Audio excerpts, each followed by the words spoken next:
একটি ভাষা শুধু শব্দ নয়, এক জাতির আত্মপরিচয়। একদিন কিছু সাহসী কণ্ঠ নেমেছিল পথে, বলেছিল আমার মায়ের ভাষা আমার অধিকার। আমার ভাইয়ের রক্ত রাঙানো 21শে ফেব্রুয়ারি আমি কি ভুলতে পারি?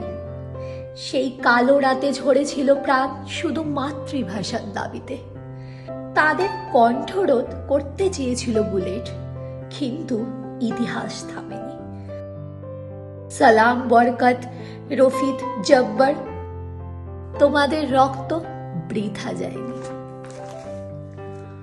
আজ আমরা বাংলায় বলি, বাংলায় স্বপ্ন দেখি।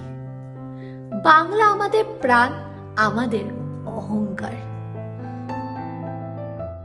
শ্রদ্ধা শহীদদের প্রতি, যাদের আত্মত্যাগ আমাদের ভাষাকে করেছে স্বাধীন। তাই তো বলি, মাতৃভাষা কখনো ভুলতে যেও না। নমস্কার।